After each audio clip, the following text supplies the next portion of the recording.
Hello नमस्कार good evening. एक बार फिर से स्वागत है आप सभी का जीएस फाउंडेशन यूट्यूब चैनल पर। दोस्तों ये मेरा नया चैनल है और आपके सपोर्ट की हमें काफ़ी ज़रूरत है। मैं आपसे वादा करता हूं कि इस चैनल पर आपको निराशा हाथ नहीं लगेगी। मैं आपके लिए लगातार अच्छे कंटेंट ला रहा हूं और आगे भी इसी तरह का प्रयास करता रहूँगा जो आपके झारखंड में होने वाली किसी भी कम्पिटेटिव एग्ज़ाम के लिए महत्वपूर्ण रहेगा। दोस्तों तो आज के सेशन में हम लोग करेंगे झारखंड सामान्य ज्ञान, और झारखंड सामान्य ज्ञान में हम लोग देखेंगे झारखंड के क्षेत्रीय राजवंश। ये झारखंड के क्षेत्रीय राजवंश का पहला भाग होगा दोस्तों, और दूसरा भाग हम लोग अगले वीडियो में करेंगे। तो दोस्तों यदि आप JSSC CGL, झारखंड लोक सेवा आयोग या झारखंड में होने वाली किसी भी एग्ज़ाम की तैयारी कर रहे हैं तो इस वीडियो को बिना स्किप किए हुए पूरा देखिएगा। और हाँ दोस्तों, मैंने जहाँ से कंटेंट लिए हैं वो अरुण अग्रवाल सर की पुस्तक उड़ान पब्लिकेशन की झारखंड वस्तुनिष्ठ, और इसमें लगभग 8000 प्रश्न दिए हैं और मैं इसी से लगातार कंटेंट ला रहा हूँ दोस्तों अपने वीडियो में। तो वीडियो को बिना स्किप किए हुए पूरा देखिएगा, ठीक है। तो चलिए शुरुआत करते हैं सेशन की। लेकिन सेशन में जाने से पहले एक बार फिर से रिक्वेस्ट है कि लिंक को कॉपी कीजिए और दोस्तों के साथ शेयर कर दीजिए, ठीक है। तो चलिए शुरुआत करते हैं यहाँ पर सेशन की। सेशन का पहला सवाल, किस जनजाति के लोगों द्वारा सबसे पहले झारखंड राज्य निर्माण की प्रक्रिया शुरू की गई थी? सही आंसर हो जाएगा मुंडा जनजाति के द्वारा झारखंड राज्य निर्माण की प्रक्रिया सबसे पहले शुरू की गई थी। नेक्स्ट सवाल, मुंडा जनजाति का वह कौन सा व्यक्ति था जिसने सबसे पहले झारखंड राज्य निर्माण की प्रक्रिया शुरू की थी? इसका सही आंसर हो जाएगा ऑप्शन सी, रिसा मुंडा। नेक्स्ट सवाल, किस व्यक्ति को रिसा मुंडा द्वारा मुंडाओं का शासक चुना गया था? सही आंसर हो जाएगा ऑप्शन बी, सुतिया पाहन को। अगला सवाल, सुतिया पाहन ने अपने नव स्थापित राज्य का नाम क्या रखा था? सही आंसर हो जाएगा ऑप्शन डी, सुतिया नागखंड रखा था। नेक्स्ट सवाल कर लेते हैं, सुतिया नागखंड का प्रथम राजा कौन था? सुतिया नागखंड का प्रथम राजा कौन था? सही आंसर हो जाएगा सुतिया पाहन, सुतिया नागखंड का पहला राजा था। अगला सवाल, सुतिया नागखंड का अंतिम राजा कौन था? यहाँ पर सही आंसर हो जाएगा ऑप्शन ए, सुतिया नागखंड का अंतिम राजा मदरा मुंडा था। नेक्स्ट सवाल, नागवंशी राज्य की स्थापना कब की गई थी? सही आंसर हो जाएगा प्रथम शताब्दी में। नेक्स्ट सवाल, नागवंशी राज्य की स्थापना किसने की थी? सही आंसर हो जाएगा ऑप्शन सी, फनी मुकुट राय ने की थी।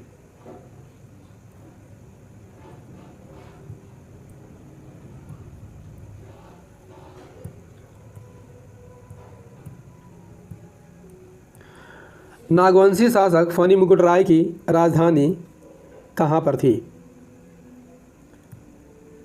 सही आंसर हो जाएगा सुतियाम्बे में। कहाँ पर थी? सुतियाम्बे। नेक्स्ट सवाल कर लेते हैं, जे रीड के अनुसार नागवंशी राज्य की स्थापना कब की गई थी? सही आंसर हो जाएगा जे रीड के अनुसार नागवंशी राज्य की स्थापना 10वीं शताब्दी में की गई थी। अगला सवाल, नागवंशी शासक फनी मुकुट राय का राज्य कितने परगनों में विभाजित था? सही आंसर हो जाएगा ऑप्शन सी, 66 राज्यों में विभाजित था, 66 परगनों में विभाजित था। अगला सवाल,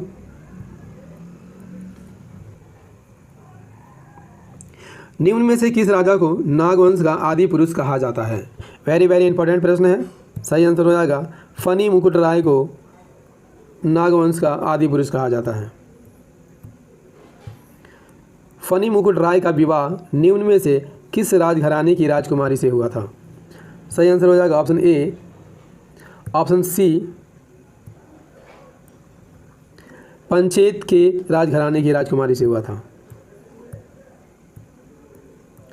पंचेत राज्य स्थित था नागवंशी राज्य के पूर्व में, नागवंशी राज्य के पश्चिम में, नागवंशी राज्य के उत्तर में या नागवंशी राज्य के दक्षिण में? सही आंसर हो जाएगा ऑप्शन ए, नागवंशी राज्य के पूरब में पंचेत राज्य स्थित था। नेक्स्ट सवाल, फनी मुकुट राय ने पंचेत राज्य की सहायता से किस राज्य को पराजित करने में सफलता प्राप्त की थी? सही आंसर हो जाएगा क्योंझर राज्य को। नेक्स्ट सवाल, क्योंझर राज्य स्थित था नागवंशी राज्य के पूर्व में, पश्चिम में, उत्तर में या दक्षिण में? सही आंसर हो जाएगा नागवंशी राज्य के पश्चिम में स्थित था। अगला सवाल, निम्नलिखित में से कौन नागवंशी शासक फनी मुकुट राय का दीवान था? तो फनी मुकुट राय का दीवान, इसका सही आंसर हो जाएगा चंद राय। नेक्स्ट सवाल कर लेते हैं, किस नागवंशी शासक ने अपने राज्य में गैर आदिवासियों को आश्रय दिया था? सही आंसर हो जाएगा फनी मुकुट राय ने गैर आदिवासियों को भी आश्रय दिया था। नेक्स्ट सवाल कर लेते हैं दोस्तों, नागवंशी शासक फनी मुकुट राय की हत्या किसने की थी? सही आंसर हो जाएगा ऑप्शन बी, बागदेव सिंह ने की थी। नेक्स्ट सवाल,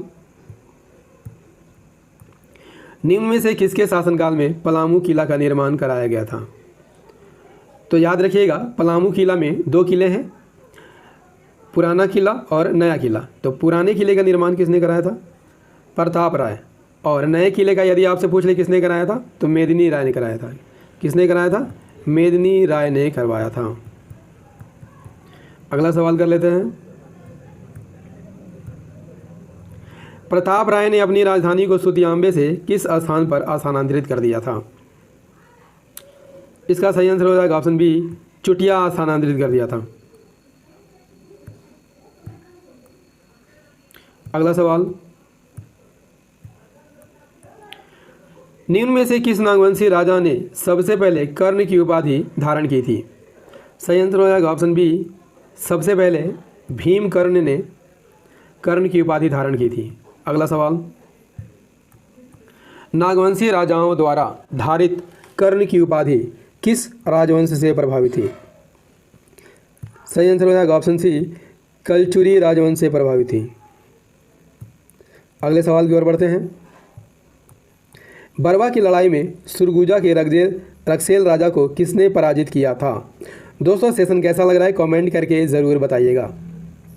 तो बरवा की लड़ाई में सुरगुजा के रक्सेल राजा को किसने पराजित किया था? यहाँ पर भीमकर्ण ने पराजित किया था। नेक्स्ट सवाल की ओर बढ़ते हैं, बरवा की लड़ाई में विजय के उपरांत भीमकर्ण ने बरवा के साथ साथ पलामू के किस क्षेत्र पर अधिकार कर लिया था? तो इसका सही आंसर हो जाएगा ऑप्शन बी, टोरी क्षेत्र पर भी अधिकार कर लिया था।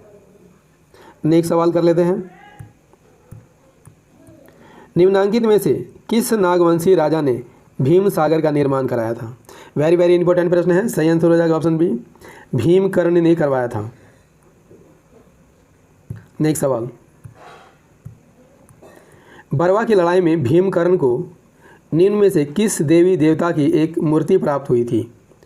सही आंसर हो जाएगा ऑप्शन सी, वासुदेव की मूर्ति प्राप्त हुई थी। नेक्स्ट सवाल कर लेते हैं, निम्न में से किस नागवंशी शासक ने खुखरा को अपनी राजधानी बनाया था? सही आंसर हो जाएगा भीमकर्ण ने ही बनाया था। ऑप्शन सी आपका सही आंसर हो जाएगा। नेक्स्ट सवाल, निम्न में से किसके आक्रमण से बचने हेतु भीमकर्ण ने अपनी राजधानी को खुखरा स्थानांतरित किया था? सही आंसर हो जाएगा ऑप्शन बी, मुस्लिम आक्रमणकारी से बचने के लिए भीमकर्ण ने अपनी राजधानी को खुखरा स्थानांतरित कर लिया था। अगला सवाल, इनमें से कौन सा नागवंशी राजा लोधी वंश के समकालीन था? प्रतापकर्ण, छत्रकर्ण, विराटकर्ण या उपरोक्त सभी? सही आंसर हो जाएगा उपरोक्त सभी, यहाँ लोधी वंश के समकालीन शासक थे। नेक्स्ट सवाल, दोस्तों सेशन यदि पसंद आ रहा हो तो इसे एक बार से लाइक ज़रूर कर दीजिएगा ताकि मोटिवेशन बना रहे। ठीक है, तो 32वां सवाल क्या कह रहा है, नागवंशी शासक प्रतापकर्ण के समय राज्य किसके आक्रमण से त्रस्त था? किसके आक्रमण से त्रस्त था? सही आंसर हो जाएगा घटवारों के आक्रमण से त्रस्त था। नेक्स्ट सवाल, इनमें से कहाँ के राजा ने खुखरागढ़ की घेराबंदी करके प्रतापकरण को किले में बंदी बना लिया था? तो सही आंसर हो जाएगा तमाड़ के राजा ने प्रतापकरण को किले में बंदी बना दिया था। नेक्स्ट सवाल, तमाड़ के राजा की बंदी से मुक्त होने में प्रतापकरण की मदद निम्न में से किसने की थी? यहाँ पर सही आंसर हो जाएगा बागदेव सिंह ने की थी। नेक्स्ट सवाल कर लेते हैं, खरवार राजा ने प्रताप राय को मुक्त कराने के दौरान तमाड़ के राजा को पराजित किया था। इसके परिणाम स्वरूप बागदेव को कौन सा क्षेत्र पुरस्कार के रूप में मिला था? सही आंसर हो जाएगा ऑप्शन डी कर्णपुरा मिला था। अगला सवाल, नागवंशी राजा छत्रकर्ण के शासनकाल में कोराम्बे में किस भगवान की मूर्ति स्थापित की गई थी? तो सही आंसर हो जाएगा ऑप्शन सी विष्णु की मूर्ति स्थापित की गई थी। नेक्स्ट सवाल कर लेते हैं, चैतन्य महाप्रभु ने झारखंड में निम्न में से किस मत का प्रचार प्रसार किया था? वेरी वेरी इंपॉर्टेंट प्रश्न है। शैव मत, वैष्णव मत, दोनों या इनमें से कोई नहीं? तो यहाँ पर सही आंसर हो जाएगा वैष्णव मत का प्रचार प्रसार किया था। ठीक है, अगला सवाल, रामशाह निम्न में से किसके समकालीन था? सही आंसर हो जाएगा बहादुर शाह प्रथम के समकालीन था। नेक्स्ट सवाल,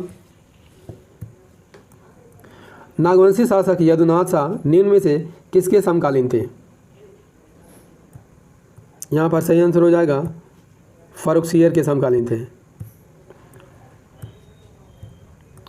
निम्न में से किस मुगल सूबेदार द्वारा आक्रमण करने के बाद यदुनाथ शाह ने उसे 1 लाख मालगुजारी देना स्वीकार किया था? सही आंसर हो जाएगा सरबुलंद खां को 1 लाख मालगुजारी देना स्वीकार किया था। सरबुलंद खां के आक्रमण के बाद अपने राज्य को सुरक्षित रखने हेतु यदुनाथ शाह ने अपनी राजधानी कहाँ पर स्थानांतरित कर दी थी? सही आंसर हो जाएगा पालकोट में स्थानांतरित कर दी थी। दोस्तों, यदि सेशन पसंद आ रहा हो तो एक बार से सेशन को लाइक कर दीजिएगा, इस वीडियो को दोस्तों के साथ शेयर कर दीजिएगा, और यदि आप भी इस चैनल पर नए हैं तो चैनल को सब्सक्राइब कर लीजिएगा, बेल आइकन को प्रेस कर लीजिएगा, तभी मेरी आने वाली हर वीडियो का नोटिफिकेशन आपको सही समय पर मिल सकेगा। दोस्तों याद रखिएगा, मेरी वीडियो रात को 10 बजे आती है, तो इसे रोज़ देखना मत भूलिएगा। चलिए बढ़ते हैं अगले सवाल की ओर। शिवनाथ शाह के शासनकाल में निम्न में से किस मुगल सूबेदार ने आक्रमण किया था? सही आंसर हो जाएगा फखरुद्दौला ने किया था। नेक्स्ट सवाल, फखरुद्दौला के आक्रमण के पश्चात शिवनाथ सिंह ने कितने रुपये मालगुजारी देना स्वीकार किया था? सही आंसर हो जाएगा 12,000 रुपये मालगुजारी देना स्वीकार किया था। अगला सवाल, निम्न में से कौन सा नागवंशी शासक शिवनाथ शाह का उत्तराधिकारी था? तो यहाँ पर सही आंसर हो जाएगा उदयनाथ शाह, शिवनाथ सिंह का शाह का उत्तराधिकारी था। नागवंशी शासक उदयनाथ शाह निम्न में से किसके माध्यम से सूबेदार अलीवर्दी खां को मालगुजारी का भुगतान किया करता था? सही आंसर हो जाएगा विष्णु सिंह के मार्फत वह मालगुजारी का भुगतान किया करता था। नेक्स्ट सवाल, उदयनाथ सिंह के शासन के समय विष्णु सिंह निम्न में से कहाँ का शासक था? तो बिल्कुल सही आंसर हो जाएगा रामगढ़ का शासक था। दोस्तों सेशन को एक बार से लाइक ज़रूर कर दीजिएगा। निम्न में से कौन सा शासक उदयनाथ शाह का उत्तराधिकारी था? तो उदयनाथ शाह का उत्तराधिकारी यहाँ पर कौन था? श्याम सुंदर शाह उदयनाथ शाह का उत्तराधिकारी था। नेक्स्ट सवाल, श्याम सुंदर शाह के शासन के दौरान मराठा योद्धा भास्कर राव पंडित ने झारखंड के रास्ते कहाँ पर आक्रमण किया था? तो झारखंड के रास्ते कहाँ पर आक्रमण किया था? सही आंसर हो जाएगा बंगाल पर आक्रमण किया था। नेक्स्ट सवाल, जब मराठा युद्ध भास्कर राव पंडित झारखंड से होकर बंगाल पर आक्रमण किया तब बंगाल का सूबेदार कौन था? जब मराठा युद्ध के समय भास्कर राव पंडित झारखंड से होकर बंगाल पर आक्रमण किया तब आपको बताना है कि बंगाल का सूबेदार कौन था। तो यहाँ पर बिल्कुल सही आंसर हो जाएगा सर बुलंद खां। नेक्स्ट सवाल कर लेते हैं। भास्कर और पंडित ने किस वर्ष झारखंड के रास्ते से होकर बंगाल पर आक्रमण किया था? तो यहाँ पर सही आंसर हो जाएगा ऑप्शन बी, ऑप्शन सी 1742 ईस्वी में। दोस्तों सेशन कैसा लगा कमेंट करके ज़रूर बताइएगा। और हाँ दोस्तों, मेरी वीडियो याद रखिएगा रात को 10 बजे आती है, जो झारखंड सामान्य ज्ञान से संबंधित होती है और स्पेशली झारखंड लोक सेवा आयोग और JSS सीजल के लिए कंटेंट तैयार किया जा रहा है। ठीक है, तो अगले वीडियो में मिलते हैं झारखंड के क्षेत्रीय राजवंश पार्ट 2 को लेकर। जय हिंद, धन्यवाद।